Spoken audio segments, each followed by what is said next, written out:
Pemirsa, seorang pemuda diduga pengidap gangguan jiwa nekat menyerang polisi yang sedang apel di Polres Lumajang dengan senjata tajam. Pelaku segera ditangkap dan tidak menimbulkan korban.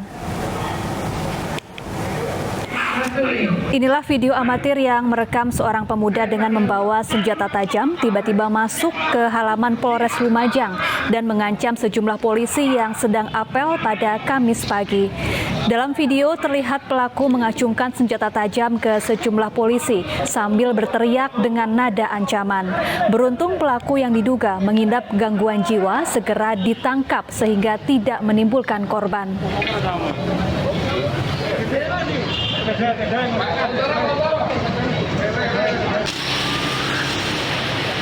Jam 8 pagi kami kan melaksanakan apel pagi di depan kantor Polres. Kemudian setelah apel pagi kita bubar, ya kita buka pintu pagar untuk pelayanan warga masyarakat. Kita buka, terus yang bersangkutan itu datang ya bersama dengan warga yang lain yang ingin mendapat pelayanan dari Polres. Tiba-tiba yang bersangkutan lari ke tengah lapangan sambil mengacungkan pisau dapur. Jadi hanya berteriak-teriak saja sambil ngomel mengacungkan pisau. Ada yang diserang dan? Tidak ada. Jadi yang bersangkutan tidak mencoba menyerang atau mengejar salah satu anggota kami. Jadi hanya begitu saja. Mengancam gitu ya? Hanya mengancam, berteriak-teriak, mengacung-acungkan pisau begitu. Berhasil kita amankan. Jadi yang kami dapat keterangan bahwa yang bersangkutan memang sejak kecil sudah mulai menimbulkan gejala depresi atau gangguan jiwa. Kami juga ada surat keterangan dari Puskesmas Kecamatan Kunir bahwa yang bersangkutan itu menderita skizofrenia, gangguan kejiwaan skala berat begitu.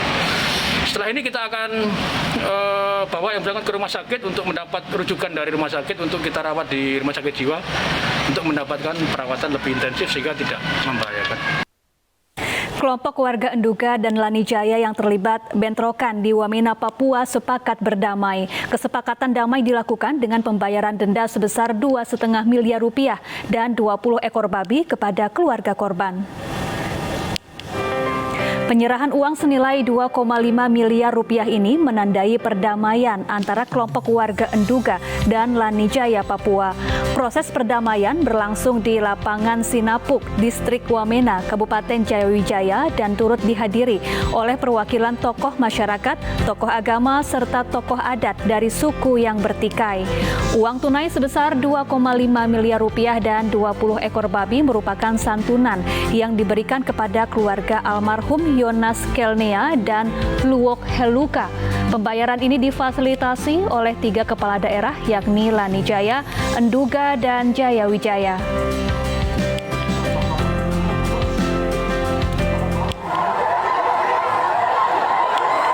Sebelumnya, perang antar suku terjadi di Distrik Wouma, Kabupaten Jayawijaya, Papua pekan lalu. Konflik dipicu warga Enduga yang dibunuh oleh warga Lanijaya. Keluarga korban yang tidak terima melakukan pembalasan terhadap warga Lanijaya hingga menyebabkan pertikaian antar suku. Bentrokan ini menyebabkan 2 warga meninggal dunia, 24 lainnya terluka, dan 40 rumah adat Honai terbakar.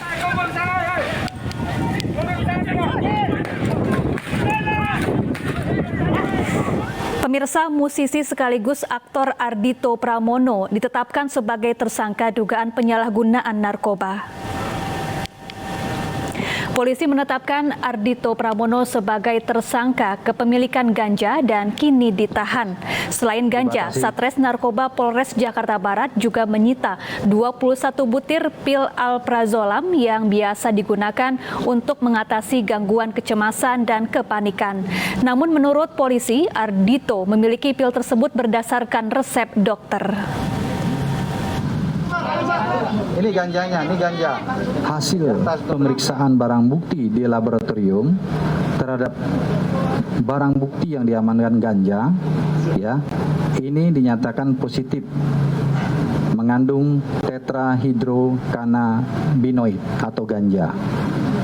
Kemudian berikutnya hasil pemeriksaan urin kepada yang bersangkutan juga positif menggunakan narkotika jenis ganja.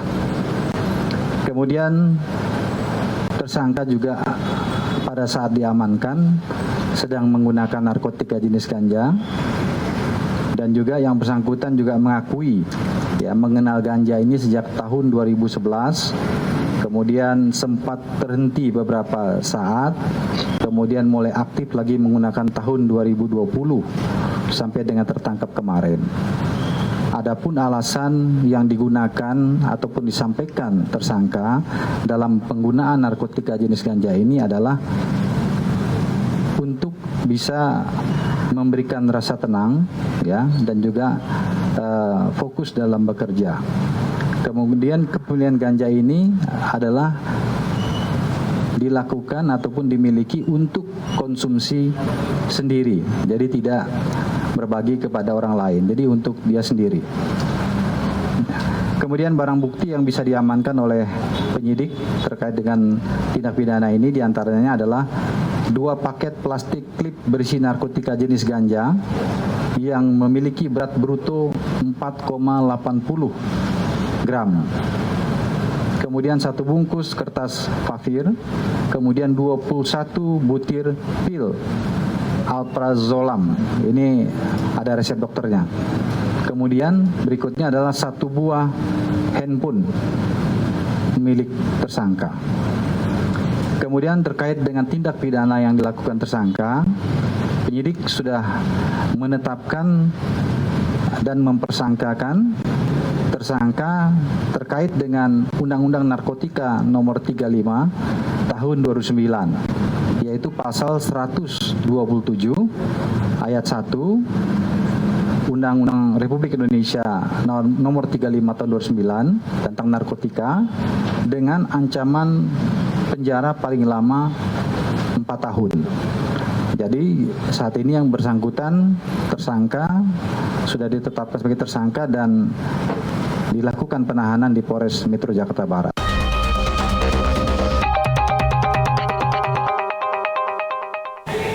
Pemirsa, video oknum polisi menganiaya keluarga pengantar mobil jenazah di Lamongan, Jawa Timur viral di media sosial. Diduga sopir mobil jenazah menjadi korban salah tangkap pelaku tabrak lari. Kasus ini kembali menjadi catatan di saat Polri gencar mengkampanyekan presisi.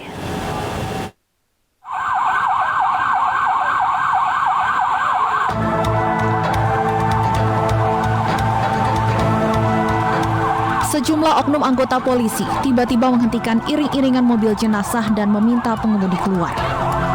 Oknum petugas kemudian menganiaya seorang pria yang diduga merupakan sopir minibus pengantar mobil jenazah keluarganya.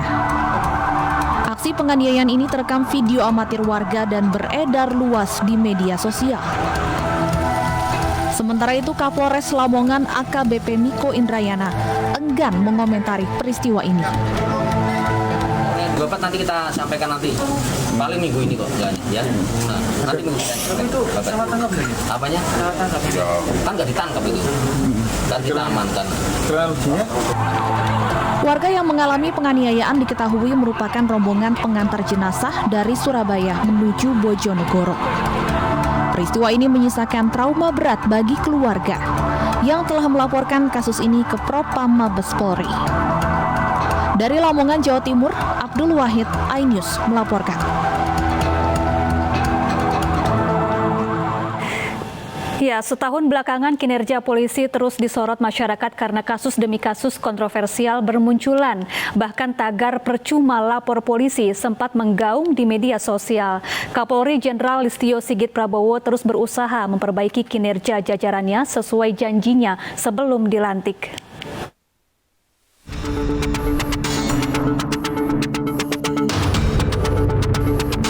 Kasus demi kasus kontroversial yang menyeret polisi mewarnai lini masa media sosial dan pemberitaan sepanjang tahun 2021.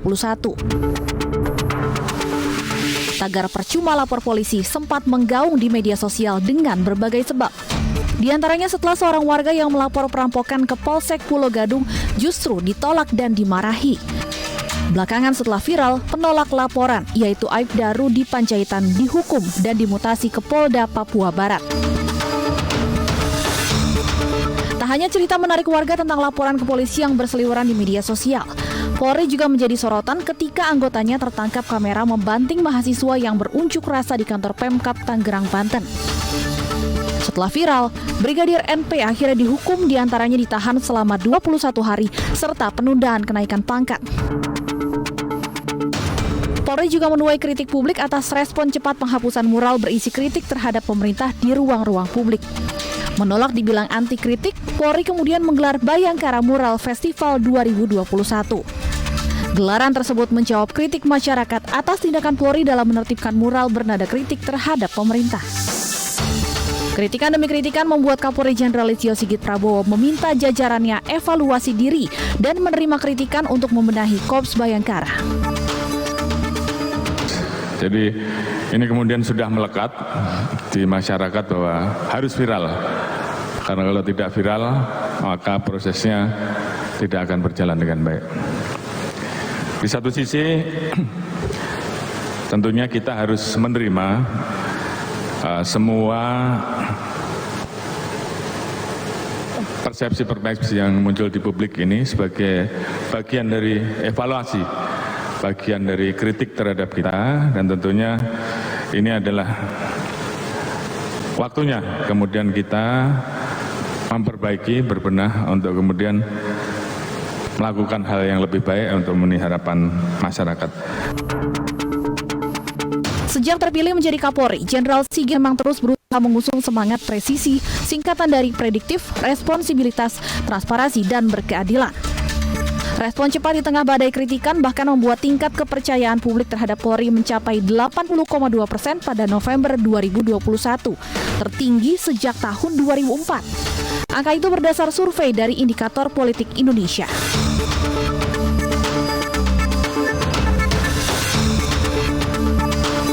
Sejumlah kebijakan yang mendulang pujian juga terjadi di era Jenderal Sigit. Di antaranya program inovatif penerapan tilang elektronik secara nasional untuk menekan penyuapan di jalan, serta merekrut mantan pegawai KPK yang tak lolos TWK. Selain itu, Polri juga membantu pemerintah dalam penanganan COVID-19 dengan menyediakan tenaga kesehatan dan vaksinasi massal. Bertindak cepat dan humanis menjadi moto dibentuknya tim patroli perintis presisi Polda Metro Jaya. Tim presisi diharapkan dapat mengurangi gangguan Kamtibmas Ibu Kota.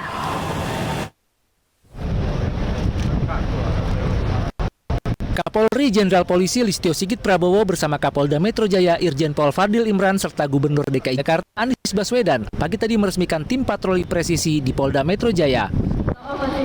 Tim patroli presisi diklaim sebagai solusi untuk mengurangi angka kriminalitas serta melayani pengaduan masyarakat dengan cepat dan humanis. Tim tadi dibekali dengan kemampuan-kemampuan teknis, kemampuan taktis, dan kemampuan untuk melakukan tindakan di lapangan, mulai dari street crime, penanganan terhadap tindakan-tindakan anarkis, tawuran warga, sampai dengan tindakan-tindakan awal terkait dengan adanya kejahatan sebelum ditindaklanjuti oleh reserse. Tentunya kita berharap dengan kehadiran dari tim patroli presisi ini betul-betul bisa dirasakan oleh masyarakat. Kehadiran anggota-anggota ini betul-betul bisa hadir di tengah-tengah masyarakat, yang makin hari tentunya semakin meningkat dengan situasi yang sampai saat ini tentunya bisa kita jaga, dan ini tentunya menimbulkan potensi-potensi kejahatan manakala kita tidak melakukan langkah pengawasan dan kemudian langkah-langkah pemantauan. Tim patroli presisi menggunakan sepeda motor sehingga lebih cepat dan menjangkau wilayah yang sulit. Baru seumur jagung, polisi kembali merevisi warna seragam petugas Satuan Pengamanan alias Satpam. Alatnya warna seragam Satpam saat ini terlalu mirip dengan polisi.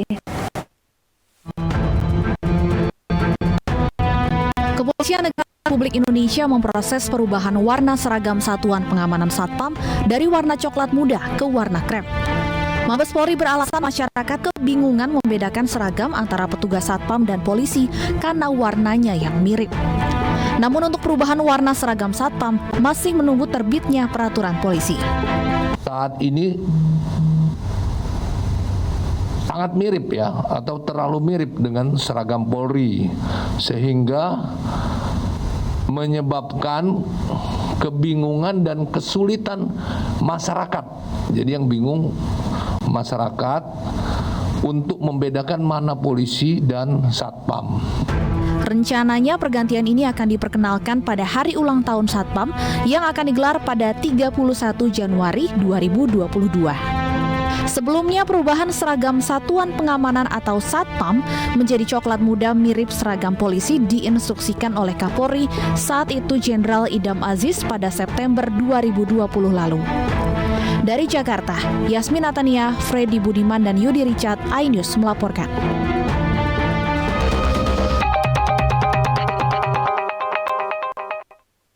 Presiden Joko Widodo berkunjung ke Lombok, Nusa Tenggara Barat guna meninjau persiapan gelaran MotoGP 2022. Informasinya usai jeda, tetaplah bersama kami.